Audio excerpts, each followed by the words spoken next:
selamat datang Pak Steven, dan selamat pagi juga Bapak Rexrin, dan selamat pagi saya juga ucapkan kepada Bapak Ibu yang sudah datang di HO maupun seluruh Bapak Ibu yang sudah datang di seluruh cabang Agung Ren di Indonesia. Baik Bapak Ibu, hari ini kita akan melaksanakan kegiatan webinar BD episode 3 yang kali ini bertemakan TMS atau Transport Management System. Di mana kali ini kita akan membahas TMS secara lebih detail, lebih spesifik bersama Bapak Rexrin dan juga saya sebagai host. Baik, mungkin untuk mempersingkat waktu, kita mulai saja acara pada pagi hari ini. Sebelumnya saya ingin bertanya-tanya mengenai TMS atau Transport Management System, Pak. Jadi Antares ini memang merupakan perusahaan yang menjadi solusi transportasi, untuk pengiriman barang di Indonesia seperti itu ya, Pak. Dan tentunya didukung dengan teknologi canggih dan juga transport management system yang mendukung segala proses pengiriman di Antares. Nah, sebelum kita berbincang mengenai TMS, Pak, mungkin saya akan menanyakan mengenai segmen customer dari Antares itu sendiri. Jadi segmen customer yang membutuhkan solusi ini itu sendiri apa saja sih, Pak? Mungkin aku sedikit koreksi dikit. Ya. Jadi transport management system ini tidak hanya buat cold chain atau tidak hanya buat logistik saja. Jadi justru TMS ini muncul yang paling awal sebelum ada pengembangan bisnis yang lain. Mungkin sedikit kembali, TMS ini sebenarnya adalah salah satu tools untuk melakukan cost reduction sama tools untuk cost control bagi semua perusahaan transportasi yang saat ini arahnya lebih ke digitalisasi. Oke, jadi transport management system ini bentuknya adalah sebuah sistem yang memang dari awal kita coba untuk develop yang bukan hanya untuk cold chain atau untuk logistik saja. Nah, kenapa begitu? Karena hari ini kebutuhan dari cost control, kebutuhan dari cost monitoring itu menjadi hal krusial dan menjadi salah satu hal paling utama bagi sebuah perusahaan transportasi. Perusahaan transportasi ini apa saja sih? Mostly-nya kan tadi Mbak Laras bertanya mengenai segmen customer kita ya. Ya. Jadi perusahaan transportasi ini kebanyakan yang menggunakan TMS ini adalah perusahaan rental company atau lease company atau full service lease company. Itu yang paling banyak yang akan menggunakan sistem TMS ini. Yang kedua yang akan banyak menggunakan sistem TMS ini adalah perusahaan-perusahaan transportasi yang di bidang logistik, baik itu logistik darat, udara, maupun multimoda. Disitulah ada cold chain, ada dry, ada 3PL. Selain dari situ, yang akan banyak menggunakan sistem TMS ini adalah para penggiat dan para pengguna. Bisa dari sisi korporasi, untuk dia cost control. Mungkin kan sekarang eranya lagi semuanya mau berhemat nih. Eranya lagi semua mau meningkatkan efektivitas, meningkatkan efisiensi. Banking pun sekarang karena dia pengeluaran dari sisi transportasi dan mobilitasnya itu cukup tinggi, bisa sampai 25 bahkan sampai 25% dari total dia punya overhead. Mereka mau coba menekan nih dengan cara meningkatkan efektivitas penggunaan mobilisasi buat karyawannya maupun kebutuhan bisnisnya. Kita tahu ada Grab Corporate, ada Gojek Corporate, ada Bluebird Corporate sekarang. Nah, plus juga nanti tempat-tempat lain dari sisi government maupun yang sifatnya non big organisasi kayak sekolah, kayak event, kayak perhelatan dan lain sebagainya. Jadi yang akan menggunakan TMS ini selain korporasi, government maupun yang sifatnya perusahaan atau event-event. Mungkin itu sih kalau secara segmen kita secara garis besar ya. Jadi nggak hanya cold chain saja, nggak hanya logistik saja. Jadi ini justru yang banyak menggunakan ini adalah teman-teman dari perusahaan rental, teman-teman dari government yang punya event, punya perhelatan maupun dari teman-teman dari sisi logistik. Gitu. Oke, jadi TMS ini memang sangat membantu ya Pak dari segala sisi. Nah, dari segmen-segmen yang sudah Bapak Rexrin sebutkan tadi, target utama dari solusi ini tuh apa sih Pak? Oke, jadi seperti tadi saya sudah sampaikan di awal, target utamanya dari segmen yang kita sampaikan tadi adalah customer yang punya kebutuhan cost control sama cost monitoring. Jadi cost control dan cost monitoring inilah yang biasanya menjadi pintu masuk bagi TMS ini digunakan. Kedua, selain efisiensi, itu adalah efektivitas. Peningkatan produktivitas, peningkatan efisiensi biasanya yang mereka kejar. Easy to access, kemudahan penggunaan, ke fleksibelan kondisi dan gawai yang dipakai, itu yang biasanya mereka kejar. Itu sih target dari customer yang mau kita sasar sih. Oke. Nah, untuk kapasitas TMS dan kapabilitasnya TMS ini sejauh mana untuk memberikan solusi kepada customer ya, Pak? Oke, saya tidak capek-capek untuk selalu mengulang TMS ini banyak dipakai karena buat cost control, buat cost monitoring. Jadi Agung Ren TMS ini, kita ini tagline kita aja, Your Trusted Digital Mobility Transformation Partner. Itu tagline kita. Jadi Your Trusted Digital Mobility Transformation Partner ini adalah ya kita partnernya buat teman-teman customer melakukan transformasi dari sisi digital untuk kebutuhan mobilitas atau transportasinya. Apa yang kita enhance? Yang kita enhance adalah tata kelola dan cara kita melihat dan memanage cost Oke. dengan peningkatan efektivitas dan perbaikan efisiensi. Jadi kalau secara kapasitas kita punya cukup banyak kemampuan, kita in-house engineer, kita juga punya BA yang memang BA itu bisnis analis yang sampai saat ini berkecimpung di bisnis transportasi cukup dalam, sehingga build to suit untuk setiap customer bisa kita lakukan.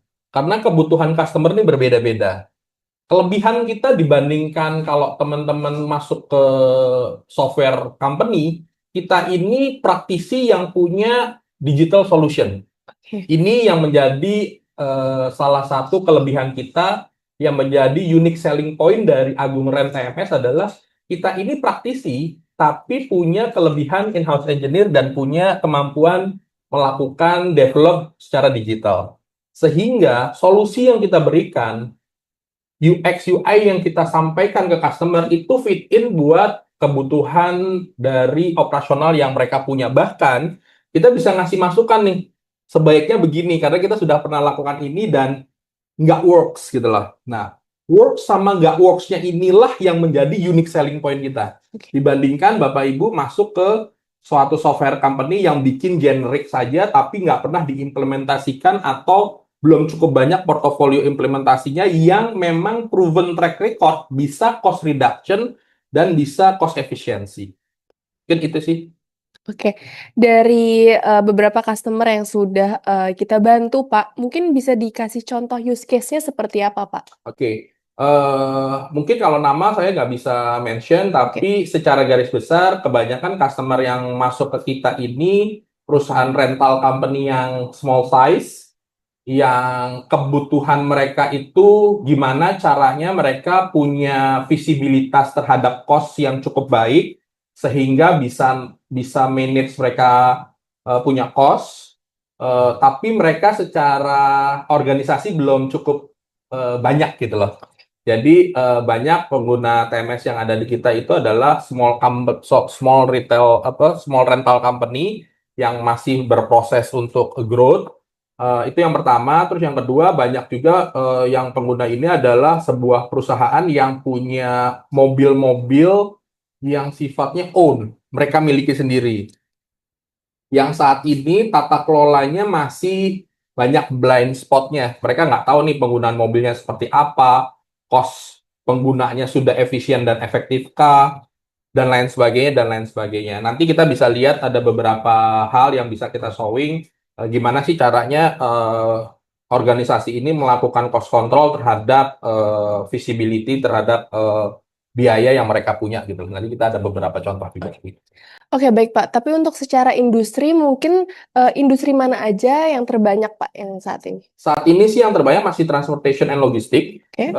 Tapi ini koperasinya tolong jangan hanya transportation and logistik karena sebenarnya kebutuhan ini multi ya. Jadi banking, pendidikan, government itu pengguna yang end user yang cukup banyak untuk menggunakan TMS ini sebenarnya. Oke. Baik, selanjutnya untuk penggunaan AI itu sendiri, Pak. Penggunaan AI sendiri di TMS itu seperti apa sih, Pak? Oke. Jadi salah satu barrier kita untuk melakukan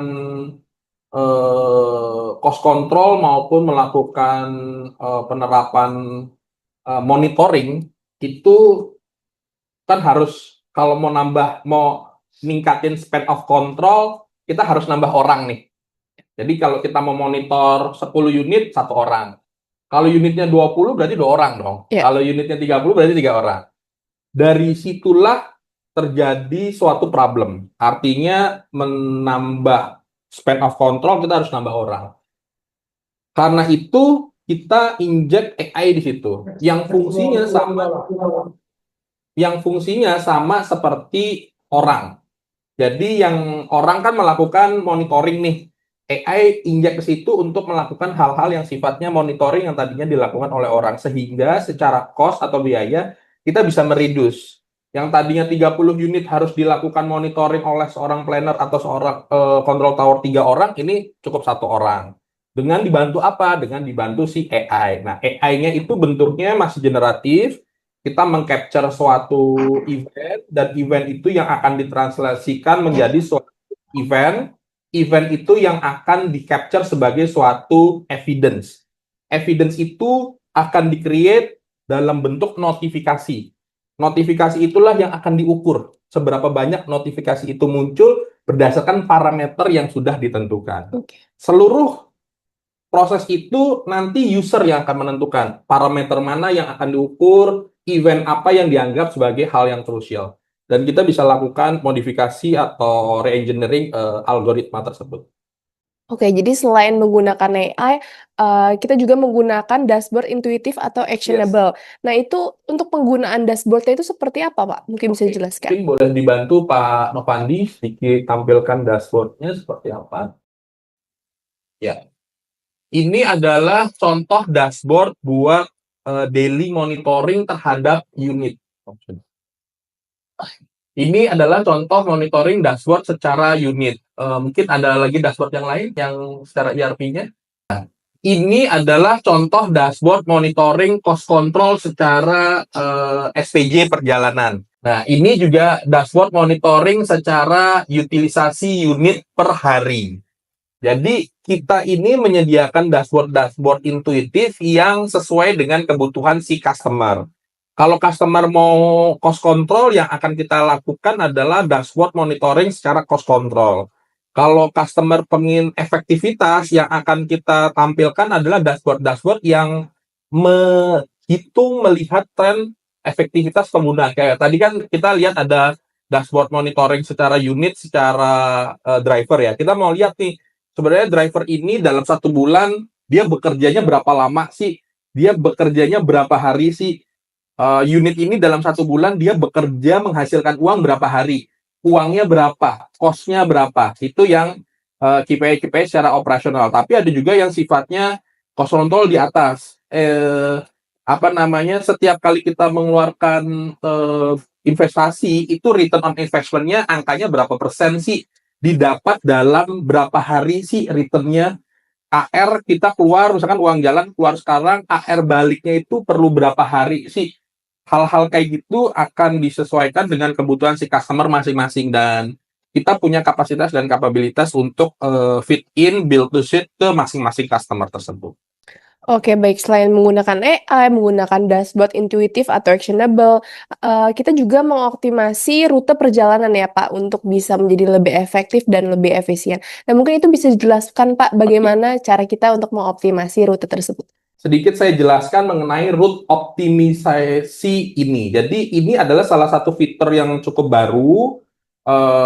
Boleh sambil Oke. Jadi pada saat ada kebutuhan order masuk pada saat yang sangat mepet, misalkan ada order untuk pengiriman besok nih, ini kebutuhannya kebanyakan di teman-teman logistik sih. Ada order masuk jam 11 malam yang harus dikirim untuk jam 1 pagi. Kalau dulu, back 5 tahun yang lalu, biasanya setiap perusahaan logistik itu punya kayak bapak-bapak tua yang hafal mati jalan, hafal mati behavior jalan, kapan macet, kapan penuh, kapan lenggang, hafal mati unit dan behavior driver. Jadi si bapak-bapak tua inilah yang kita sebut sebagai dispatcher. Oke. Ini biasanya pegangannya orang-orang logistik tuh. Itu si bapak-bapak tuh. Kenapa si bapak-bapak tua ini yang akan melakukan apa yang disebut sebagai order management dan routing. Jadi ketika order masuk itu terdiri dari katakanlah 200 dropping point. Si bapak-bapak tua itu akan melihat satu dropping point berapa banyak koli atau berapa banyak karton, ukurannya berapa, dia akan di dalam otaknya akan coba mematchkan itu dengan kapasitas mobil. Oke. Oh, ini bisa masuk pakai Traga. Ini bisa masuk pakai CDD long. Ini bisa masuk pakai CDD saja. Lalu dia akan hitung, oh ini totalannya segini di daerah sekitar ini. Dia akan berhitung berarti ini akan dimasukkan ke dalam satu mobil itu untuk rute daerah aglomerasi Jakarta Utara. Sisanya dia pikir lagi, oh sini. Itu semua menggunakan bisnis acumen-nya dari si bapak-bapak tua itu. Kenapa saya ngomong bapak-bapak tua? Karena kemampuan untuk bisa mencapai tahap itu at least harus 10 years in the business sih. Dia nggak bisa baru masuk langsung itu, dia nggak punya kapasitas itu. Makanya kita sebut sebagai bisnis acumen-nya si bapak-bapak tua itu. Dan karena dia perlu 10, at least 15 sampai 20 tahun untuk bisa melakukan itu kayak pegangannya banget tuh si orang logistik. Karena itu nggak replaceable dan nggak continue, kita mengembangkan routing secara AI, secara algoritma. Nah, yang Bapak Ibu lihat di tampilan dashboard saat ini adalah ini yang dilakukan oleh si bapak-bapak tua itu menggunakan algoritma AI, menggunakan machine learning namanya. Jadi kita cukup memasukkan 200 dropping point tersebut, si machine learning akan melakukan routing sesuai aglomerasi yang ada berdasarkan alamat yang sudah tersedia, dan dia akan menggroupingkan ke dalam suatu unit, dan unit itu akan diroutingkan sesuai dengan daerah yang dituju. Jadi kita bisa mereplikasi 20 years, 15 years expertise pengalaman dari si bapak-bapak tua itu kita pindahkan ke algoritma AI. Ini yang membuat kita bisa jadi lebih efektif dan bisa di-scaling. Maksudnya di-scaling adalah kalau si bapak-bapak tua itu kapasitasnya cuma sekitar 200 order dengan mendroppingkan sekitar 5-7 unit, kalau kita mau nambah unit, kan berarti kita harus punya dua bapak-bapak tua itu. Yep. Kalau kita mau scaling jadi 3 kali, misalkan kita mau jadi 70 unit, 80 unit, kita harus punya 3 bapak-bapak tua itu. Nah, nyari bapak-bapak tua itu kan nggak gampang tuh. Nah, tapi dengan kita menggunakan AI ini, kita bisa scaling. Kalau ini kapasitas RAM-nya katakanlah 128, ya untuk bisa double ya kita perlu didobelin aja RAM-nya gitu untuk bisa dia mengenerate keputusan jauh lebih cepat. Kalau kapasitas prosesornya cuma sekian ya tinggal kita dobelin aja. Jadi algoritma ini bisa ngebantu kita secara efektif maupun baik secara cost maupun waktu untuk ngebantu routing.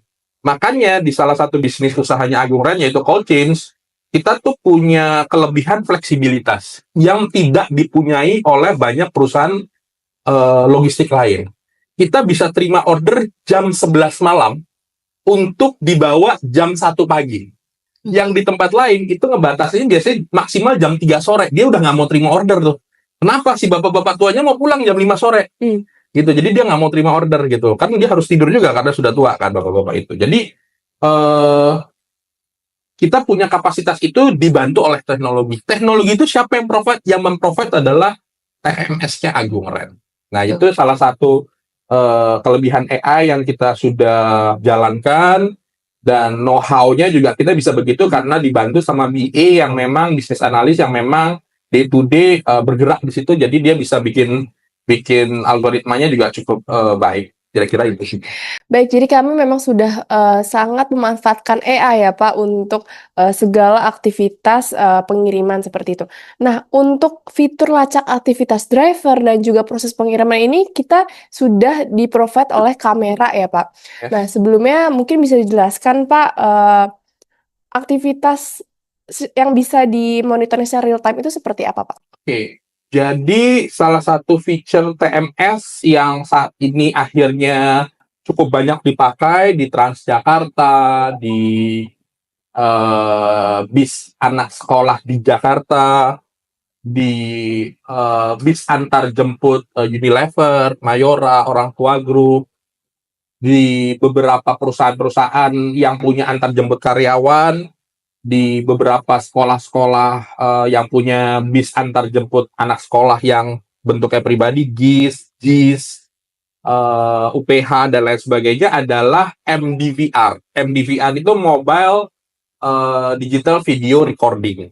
Ini adalah suatu box yang bisa melakukan live streaming secara continuous dan dia mengcapture kamera. Boleh ditampilkan Pak Pandi yang kamera? Video. Oke. Ini adalah contoh dari live streaming tapi kita capture screen ya Pak. Jadi setiap mobil yang kebetulan kita pakai ini dilengkapi oleh 5 kamera MDVR. Ini sebenarnya mimpinya banyak perusahaan logistik sih. Karena dengan adanya ini driver nggak bisa lagi main duit, uang ngemel dan lain sebagainya.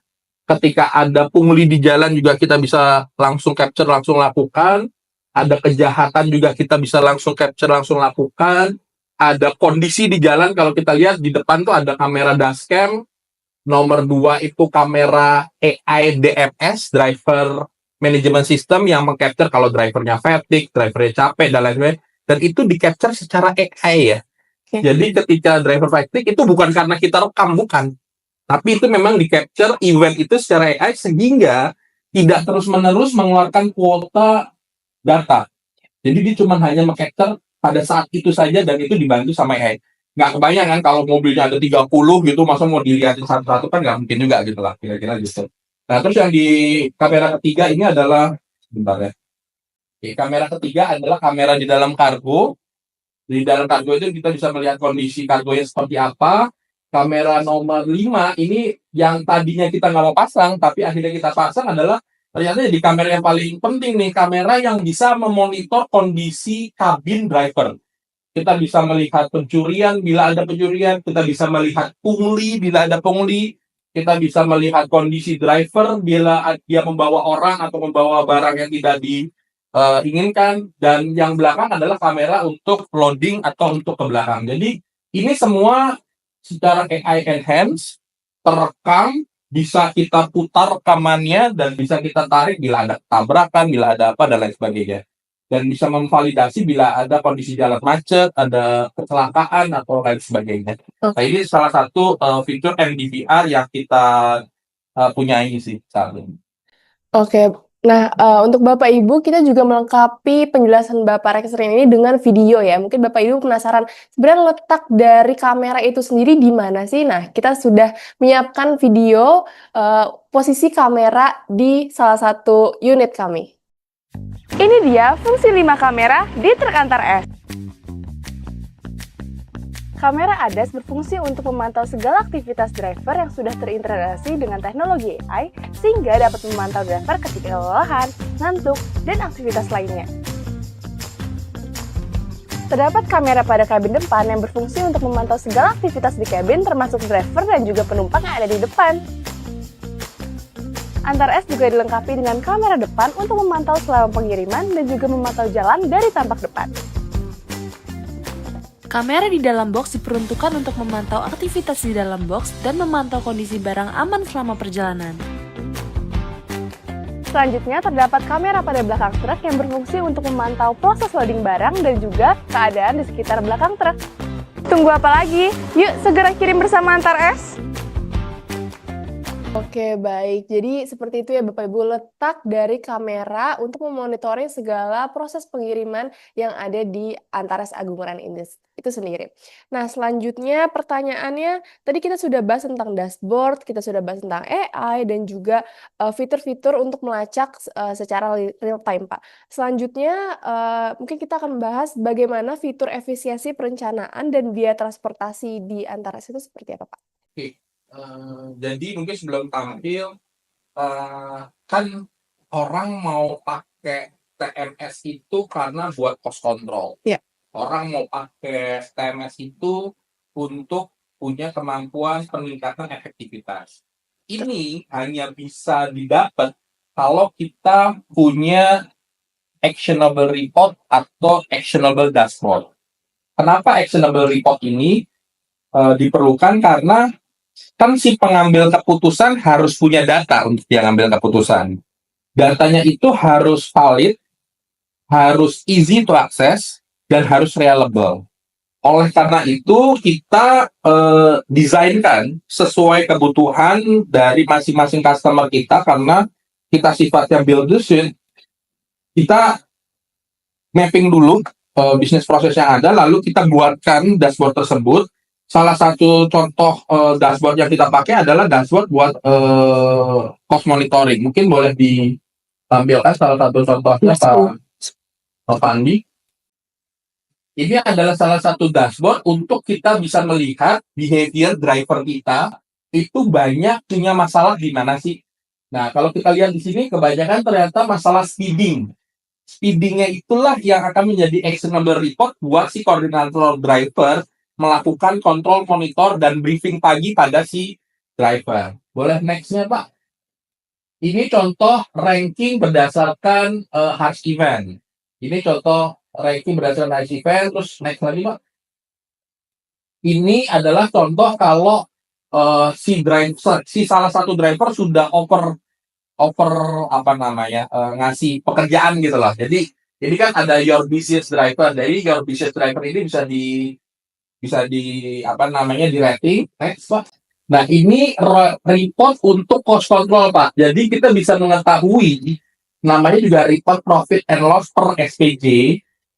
Yang menarik dari feature yang kita punya buat teman-teman logistik adalah feature ini secara instan kita bisa langsung tahu sekembalinya unit ke pool, mobil ini membawa project atau membawa order yang profit atau boncos, Pak. Actually, dan itu secara langsung ya, Pak. Karena ini sifatnya secara langsung, kita si manajer punya kemampuan namanya direct feedback, Pak. Jadi si manajer bisa langsung memutuskan ini bisa go or not go untuk project ini, apakah kita mau lanjut dengan term yang akan direnegosiasi atau kita stop. Karena feature ini bentuknya direct feedback. Ketika unit itu balik ke pool, kita langsung tahu nih mobil ini boncos atau untung dari perjalanan tersebut.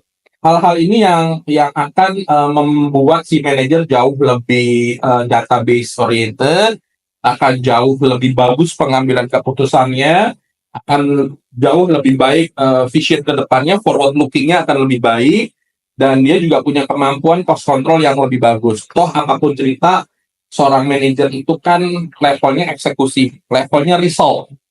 Levelnya manajer itu result, kalau levelnya manajer itu bisa memberikan hasil, kemampuan dia untuk melakukan perencanaan, kemampuan dia melakukan organizing, kemampuan dia melakukan actuating, dan dia harus punya kemampuan kontrol monitoring. Planning, organizing, actuating, control monitoring itulah yang kita berikan dalam bentuk sistem ke manajer tersebut dalam bentuk services yang kita sebut sebagai transportation management system dari Agung Ren. Oke, baik. Nah, selanjutnya kita bergeser nih, Pak. Kita juga punya layanan pengawalan security service ya, Pak ya. Nah, mungkin sebelum dijelaskan oleh Bapak Rexring, kita bisa sama-sama lihat dulu nih video gimana sih mobil dari pengawalan security service itu sendiri. Perusahaan Anda butuh pengiriman barang lengkap dengan jasa security patroli? Jangan khawatir, ini dia jasa security patroli di Antar F.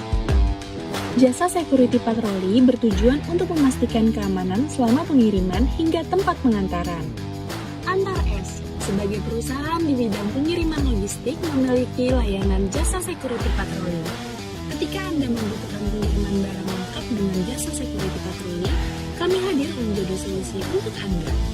Tentunya didukung dengan mobil patroli yang aman dan terawat, dan pengamanan security yang berpengalaman. Tunggu apa lagi? Yuk segera lengkapi jasa security patroli hanya di Antar S. Baik, mungkin bisa dijelaskan Pak mengenai jasa security patroli itu sendiri? Ya, jadi customer kami itu banyak juga yang membawa high profit margin goods. High profit margin goods nggak harus selalu melulu emas, akan tetapi tobacco itu merupakan salah satu high profit margin goods yang biasa kita bawa untuk dilakukan pengawalan. Nah, kita juga punya kapasitas melakukan pengawalan tersebut. Jadi, misalkan kita membawa katakanlah satu atau dua kontainer tobacco ke Medan, perlu ada pengawalan, kita bisa lakukan pengawalan itu. Kita mau ngeluarin katakanlah vaksin dengan harga 12 miliar dari bandara, mau kita distribusikan ke rumah sakit untuk bisa ditransfusikan ke customer, perlu pengawalan, perlu rider, perlu ini juga kita bisa lakukan. Jadi TMS kami ini di Agung Brand tidak hanya menghadirkan mobil soft solution atau sistemnya saja, tapi kita ini salah satu perusahaan yang one stop solution. Kita bisa menyediakan drivernya, kita bisa menyediakan kendaraannya, kita bisa menyediakan sistemnya, bahkan kita juga menyediakan traffic control warden, dispatcher, pengawalan for rider, sampai ke bagian-bagian yang memang dibutuhkan oleh si customer itu untuk memperlancar mobilitas dan transportasi bisnisnya. Jadi kita ini salah satu dari sedikit one stop solution yang dipunyai di Indonesia ini. Jadi kebanyakan orang cuma punya sistemnya doang, orang cuma punya mobilnya doang, orang cuma punya drivernya doang, atau orang cuma punya pengawalannya doang. Nah, kita ini one stop solution. Kita hampir semua kebutuhan dari solusi digital mobility, dari kebutuhan customer kita bisa provide. Oke, berbicara mengenai one stop solution itu sendiri Pak, untuk beberapa kemudahan yang sudah Bapak Reksiden sampaikan, kita juga memiliki fitur easy to access dari handphone, gitu, seperti itu ya Pak.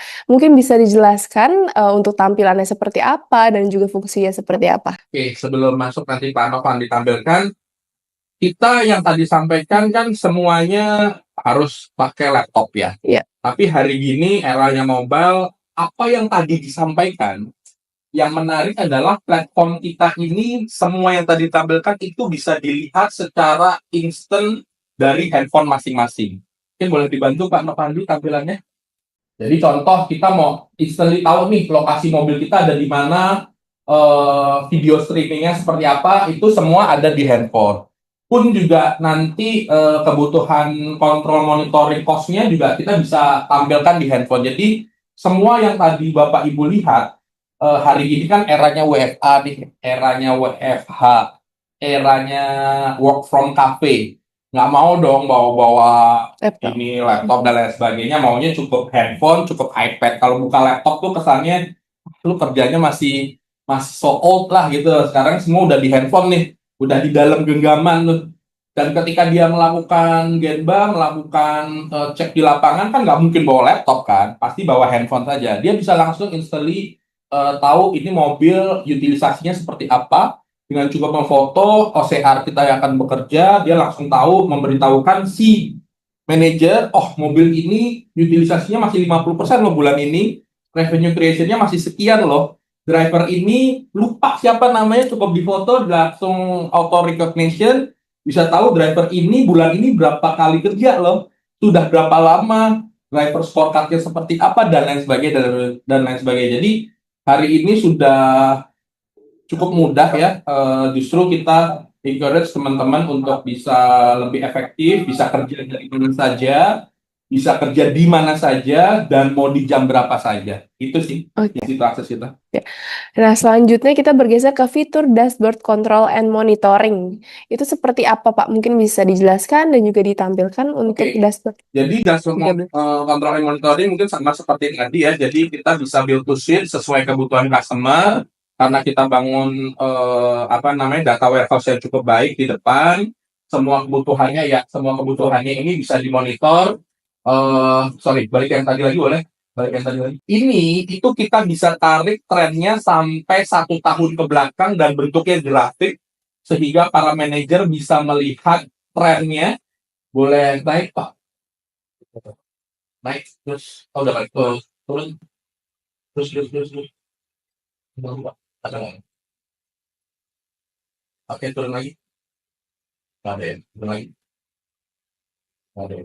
Jadi kita bisa pilih utilisasinya sampai 1 tahun ke belakang. Nah di sini contoh fleet utilization by hour, kita bisa tahu unit-unit Bapak Ibu pada saat jam berapa sih paling banyak keluar dan melakukan aktivitas. Ini untuk menentukan Bapak Ibu karena harus punya kemampuan planning dan organizing. Bapak Ibu bisa melihat ini, kalau kita lihat ini kan dari jam 12 sampai jam 12 lagi nih. Nah, paling besar waktu aktivitasnya itu dari jam 4 sampai jam 11 siang tuh. Peaknya ada di jam 9 pagi. Artinya, Bapak harus mengatur manpower Bapak ada di jam 4 sampai jam 12 siang karena peaking hour tertingginya ada di situ. Ini adalah salah satu use case ketika kita punya dashboard control monitoring yang bisa diakses secara real time, bisa diakses juga secara baik, intuitif, sesuai dengan kebutuhan dan keperluan dari bisnisnya. Oke, selanjutnya mengenai digital mobility solutions yang sudah ada di kami, mungkin bisa dijelaskan, Pak, ada apa saja digital mobility solutions ya? Oke, jadi yang kita setting mungkin boleh ditampilkan agak ke atas lagi, Pak. Oke, tahan. Oke. Jadi kita saat ini siapa sih yang tadi sudah ditanya di awal yang kita serve itu yang pertama adalah conference and convention. Kalau Bapak Ibu punya kebutuhan konferensi dan convention yang cukup besar untuk pengaturan unitnya, kita bisa lakukan TMS buat itu. Untuk corporate event ada raker, ada rakernas, ada customer gathering dan lain sebagainya. Kita juga bisa lakukan untuk mobilisasi bis-bisnya, mobilisasi penjemputan tamu di hotel, ke venue ke tempat makan, balik lagi ke hotel, ataupun juga kita melakukan sport and entertainment, event-event besar kayak BNI Golf Master di Pondok Indah, Mandiri Master di Royal, PON, Kejurnas, dan lain sebagainya. Kita juga melakukan special and commemorative event, biasanya government. Kita juga melakukan global event, ada kemarin Paus datang, terus ada acara-acara besar dari gereja tertentu, ada acara besar dari pengajian tertentu, NU, Muhammadiyah, dan lain sebagainya. Untuk government, karena kita punya provider, kita punya kapasitas pengaturan di tempat, kita juga bisa melakukan government and public safety, yang cukup banyak kita pakai juga untuk shuttle services sama transit agency support. Jadi penjemputan tamu di hotel, pengantaran shuttle buat tamu antar event, antar venue, itu juga bisa kita lakukan sih. Nah, mungkin boleh ke bawah sedikit. Yang saat ini kita ada sekitar 9 sampai 10 solusi yang sifatnya generik, sudah jadi, tapi very free untuk di-customize. Nah, salah satu yang sudah kita bangun adalah kita punya sistem, kalau teman-teman Bapak Ibu punya usaha shuttle services, kita punya sistemnya, kita punya mekanismenya, baik dari payment gateway-nya, dari sistem mobile apps untuk commerce-nya, dashboard di belakangnya, ERP, dan lain sebagainya. Kita juga punya kapasitas car sharing, kalau Bapak Ibu dari banking, dari bisnis distrik, dari commercial district yang memang punya kebutuhan mobil yang bisa dipakai oleh para karyawannya. Kita juga punya carpooling, corporate carpooling. Corporate carpooling ini plus driver, kita punya kapasitas untuk mobil pay per use tapi yang sifatnya dedicated.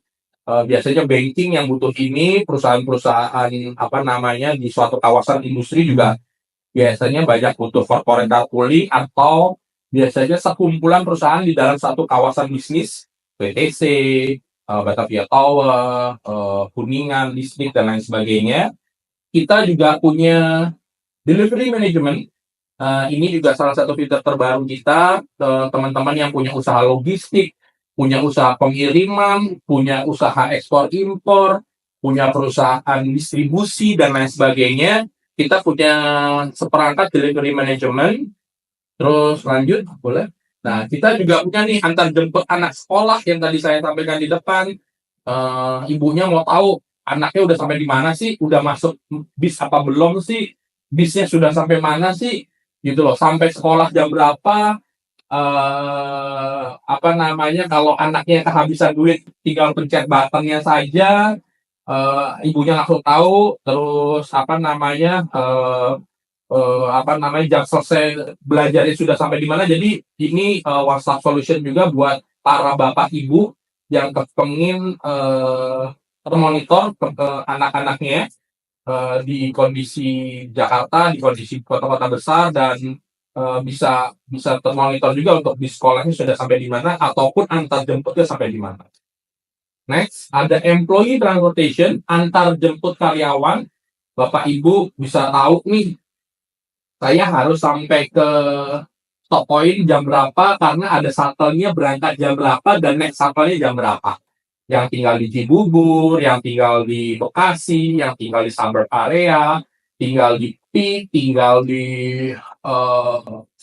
Jababeka, dan lain sebagainya, tahu nih shuttle-shuttle-nya ada jam berapa dan sampai jam berapa dan perjalanannya ada apa di tengahnya.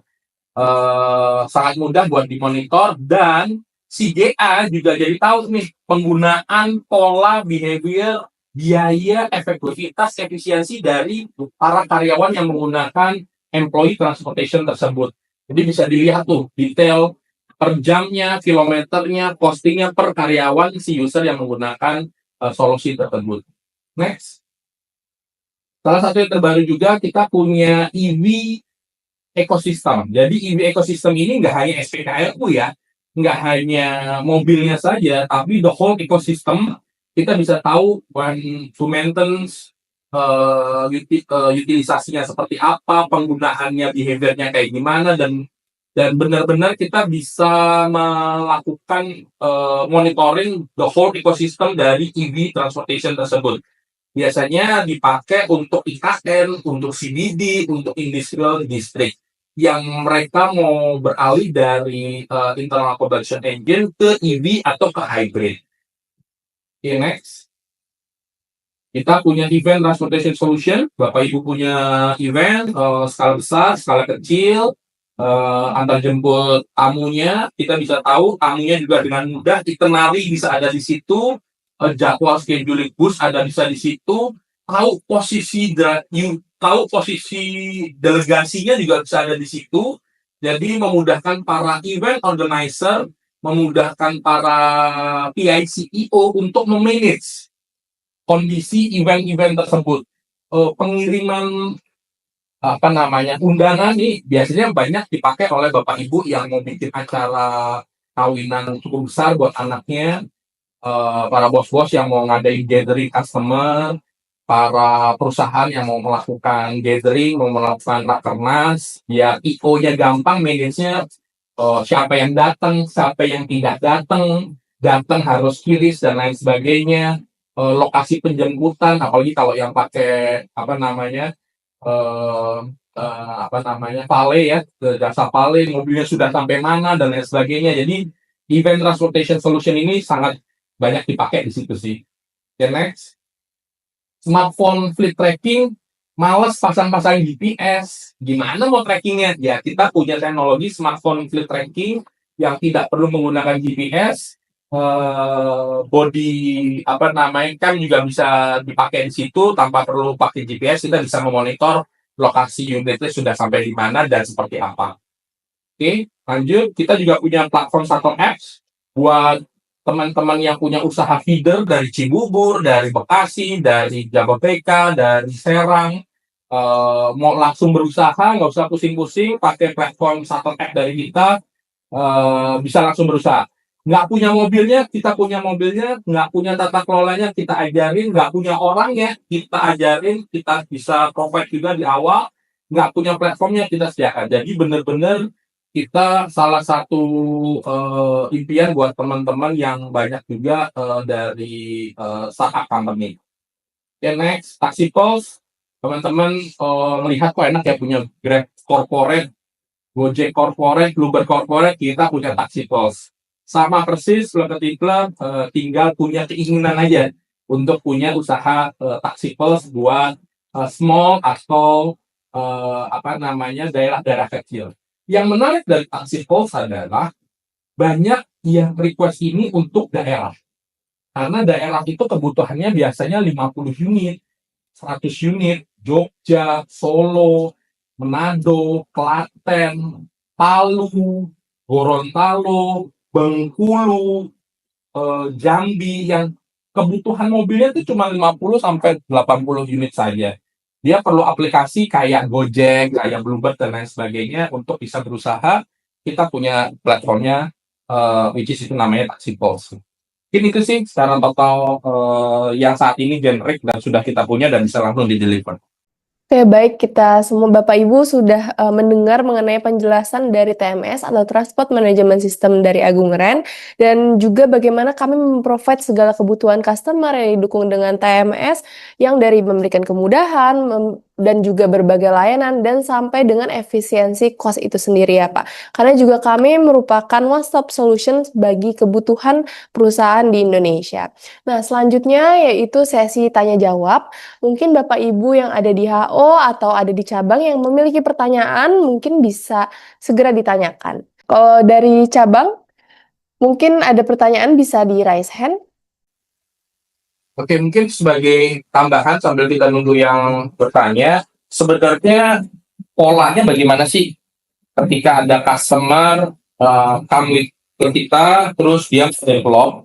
Jadi secara garis besar polanya adalah pada saat customer punya pain point, customer nanti akan kita dampingi, akan kita diskusi awal, preliminary discussion bentuknya, oleh BA kita, oleh BD kita. Nanti kita akan note nih, pain point-nya apa, sama ekspektasinya apa.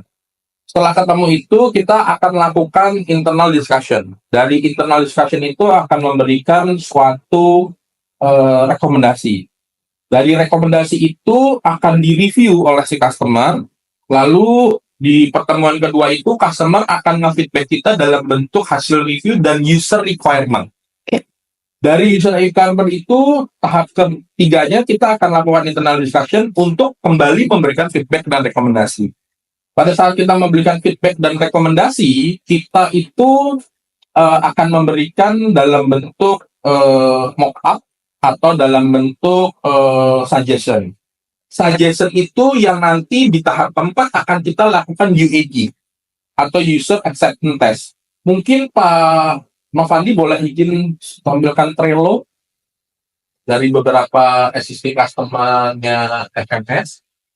Oke. Jadi ini tahapan ketika nanti ada customer yang akan dibawa ke kita. Ini kan mungkin teman-teman masih bingung nih sebenarnya gimana sih polanya. Ya polanya di-capture dulu pain point-nya apa. Jadi caranya adalah di-capture dulu pain point-nya apa, yang tadi punya kebutuhan-kebutuhan itu. Nih contohnya, misalkan ada beberapa yang masuk ke kontak ke kita. Ini di kontak mungkin ada MPM Ren, ada Total Logistik, ada Surya Dharma Perkasa, Indoguna, Modena, Bumi Laut, dan lain sebagainya. Ini masih di tahap preliminary meeting. Masih mencari pain point. Masih mencari expectation. Dia belum punya budget, bisa jadi. Dia belum punya urgensi, bisa jadi. Dia belum punya kebutuhan, bisa jadi.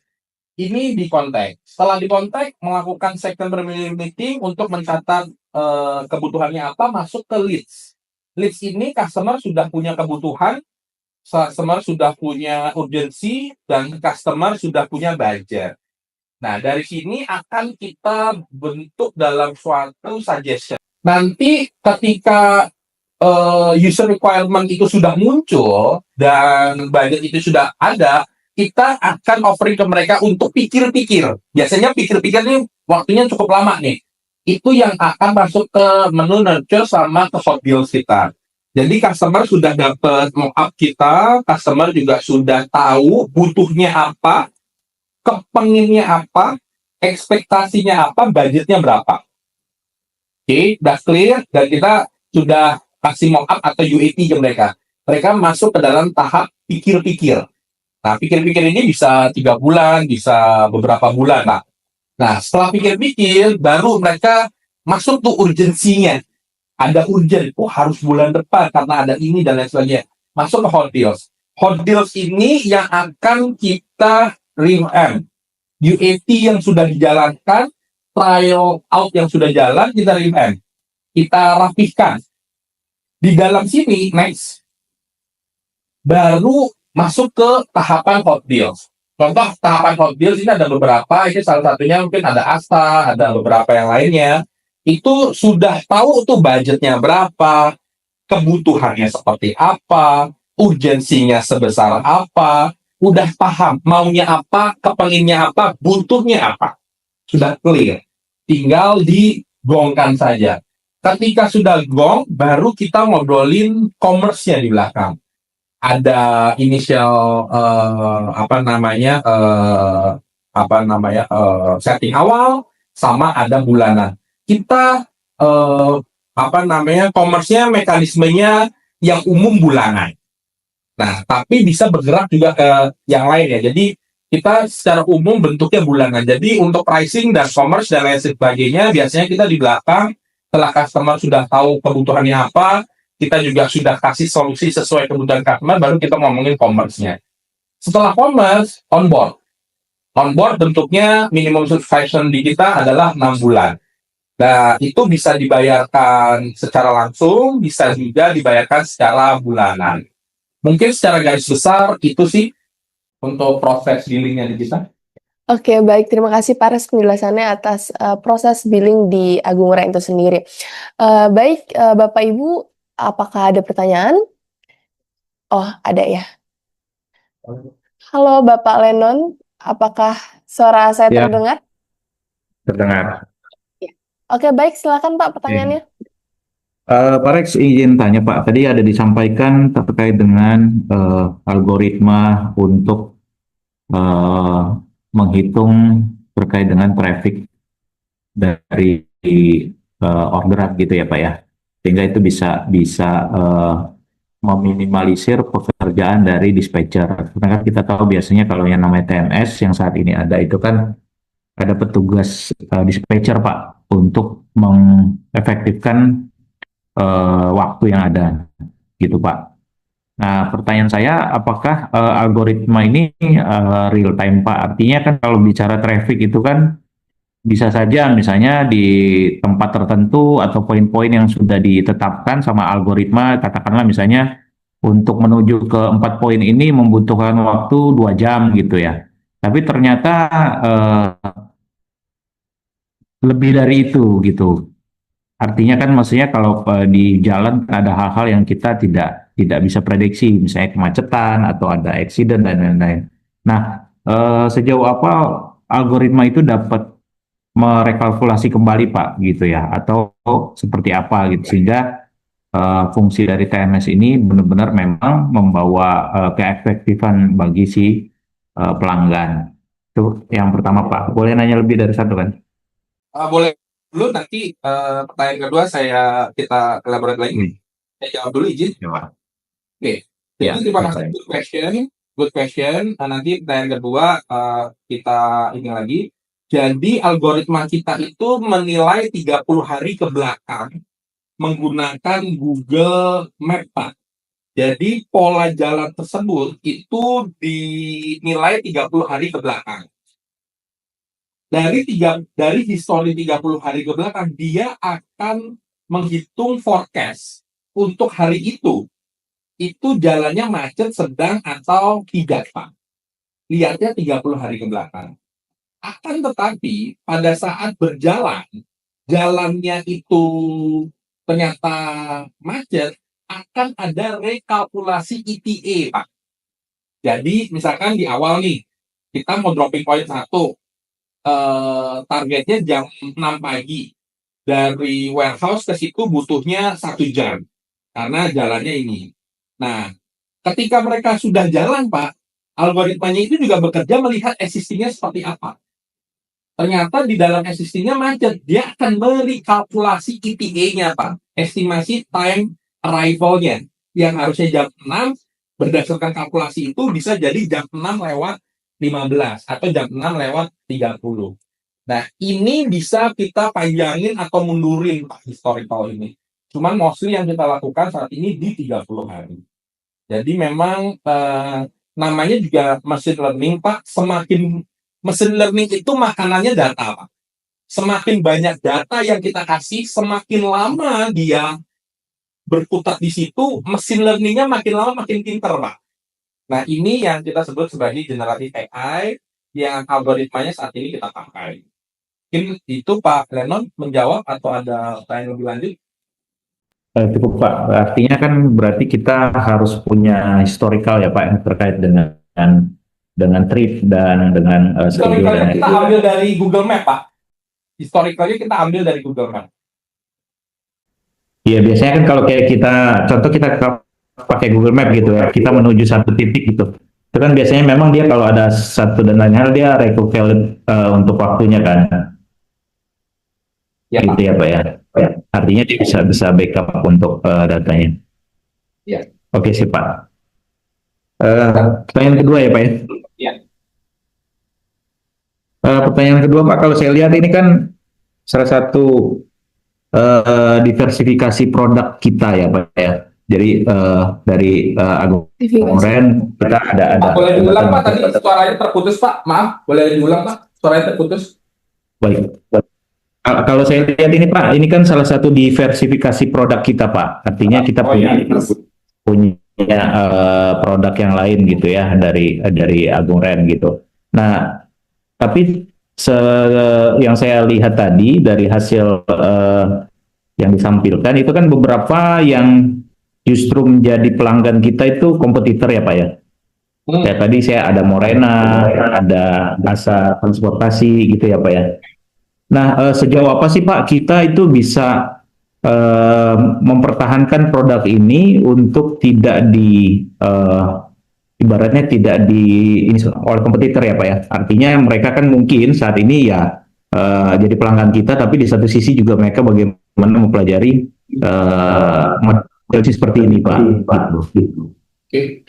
Makanya pertanyaan saya sejauh mana sih kita bisa pegang bahwa ini benar-benar produk kita yang mungkin tidak bisa diadap oleh kompetitor gitu Pak. Oke, good question, thank you. Pertanyaannya cukup relate. Sebelum saya menjawab, ada 2 hal. Yang pertama adalah you can imitate but you cannot duplicate, Pak. Satu, kita punya prinsip itu. You can imitate but you cannot duplicate. Rezeki orang masing-masing, kapasitas dan kemampuan orang, mau lo copy paste pun juga belum tentu bisa dijalankan. Itu yang pertama. Dan itu happens all the time, Pak. Yang pertama. Yang kedua, kita nggak bisa ngunci. Oh, ini bulan depan nggak ada yang ngikutin. Nggak bisa, Pak. So, instead of kita fokus terhadap kompetitor, kita nggak pernah fokus, Pak, terhadap kita nggak pernah mikirin kompetitor bisa apa dan lain sebagainya. Oh, ini kita masuk ke calon kompetitor kita. Enggak, Pak. Kita hanya fokus ke customer untuk solving solution. Selama kita always innovate untuk bisa kasih yang terbaik ke customer will always come to us.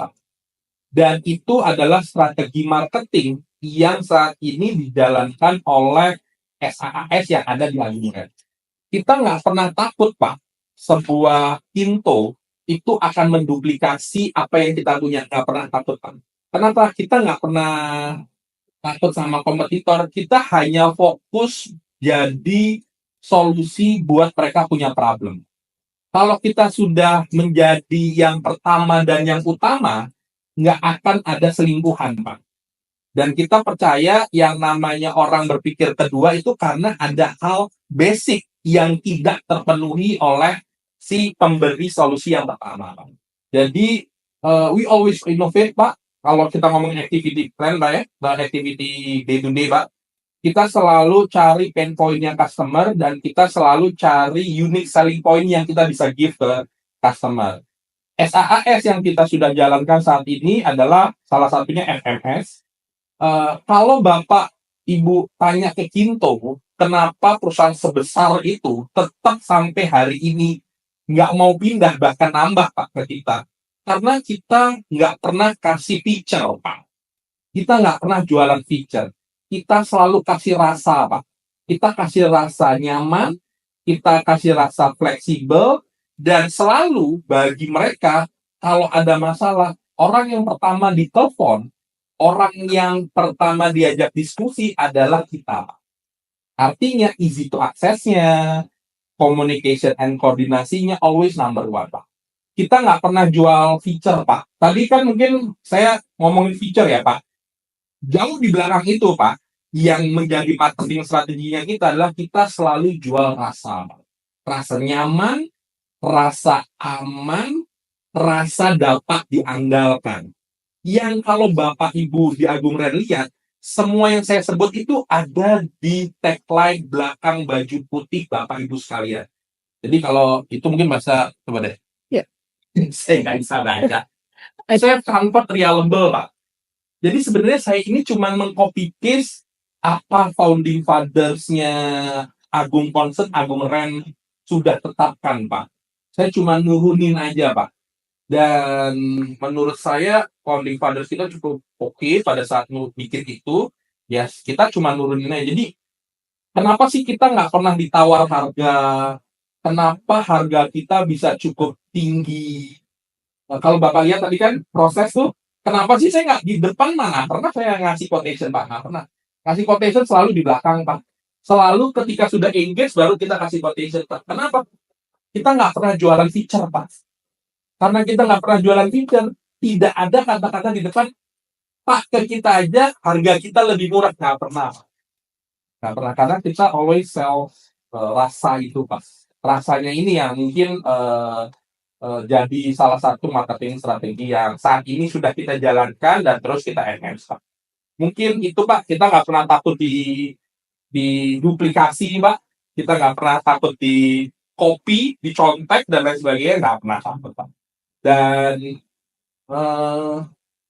kayaknya juga so far sih nggak ada juga ke arah situ sih, Pak. Karena kita, apa ya bahasanya, ya mungkin sama tampilannya, tapi kan rasanya beda, Pak. Rasa ini yang kita jual masalahnya, Pak. Kita nggak jual tampilan, mungkin tampilannya sama-sama begini gitu, tapi kan rasanya bisa beda, Pak. Rasanya yang kita jual, Pak. Kenapa harga kita cukup baik dalam tanda kutip margin profit ratio ya, Pak. Karena kita ya we always sales feel, Pak. We always sales rasa, Pak. Itu sih Pak Lennon, menjawab nggak ya, Pak ya? Baik, menjawab baik. Thank you ya, Pak. Oke. Thank you, Pak. Baik, terima kasih Pak Lennon. Mungkin Bapak Ibu ada lagi yang ingin bertanya? Nggak ada ya? Sudah nggak ada. Oke, baik. Jika sudah tidak ada, usai sudah acara webinar kita pada siang hari ini. Saya ucapkan terima kasih sekali lagi kepada Bapak Max, kepada Bapak Davis, dan juga kepada Pak Steven, dan juga kepada Bapak Rexlin yang sudah hadir dan juga memberikan penjelasan pada siang hari ini. Saya Laras Lustari, mohon undur diri. Terima kasih. Wassalamualaikum warahmatullahi wabarakatuh.